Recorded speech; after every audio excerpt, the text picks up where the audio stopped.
শুকনো গাঁজা সহ আগরতলা রেল স্টেশন থেকে আটক দুই গাঁজা পাচারকারী।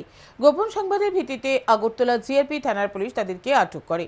আগরতলা জিআরপি থানার ওসি তাপস দাস জানান, বৃহস্পতিবার বিকেলে গোপন সংবাদের ভিত্তিতে জানতে পারেন বিহারের কিছু লোক গাঁজা নিয়ে বহিরাজ্যে যেতে পারে রেলে করে।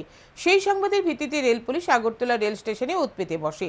তখন রেল পুলিশ লক্ষ্য করে দুই যুবক আগরতলা রেল স্টেশনের পার্সেল গেট দিয়ে রেল স্টেশনে প্রবেশ করছে। তাদের পিঠে দুটি ব্যাগ রয়েছে। তাদেরকে দেখে রেল পুলিশের সন্দেহ হয়, সাথে সাথে তাদেরকে আটক করে জিজ্ঞাসাবাদ চালানো হয়। তখন তারা স্বীকার করে তাদের সাথে থাকা ব্যাগে শুকনো গাঁজা রয়েছে। তাদের সাথে থাকা ব্যাগ দুটিকে প্রায় 22 কেজি গাঁজা উদ্ধার হয়। তিনি আরও জানান, ধৃতরা হলো পুরুষোত্তম কুমার ও চরণ কুমার। উভয়ের বাড়ি বিহারের খাগারিয়া জেলায়। তাদের বিরুদ্ধে এনডিপিএস ধারায় মামলা রুজু করা হয়েছে আগরতলা জিআরপি থানায়। শুক্রবার ধৃতদের আদালতে সোপর্দ করে পুলিশ।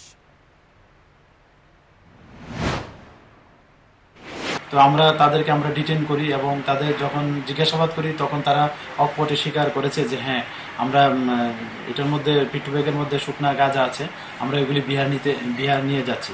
তো যখন আমাদের এই খবর হলো, তো আমাদের যারা সিনিয়র অথরিটি আছেন আমরা ওনাদেরকে খবর দিলাম, ওনারাও আসলেন।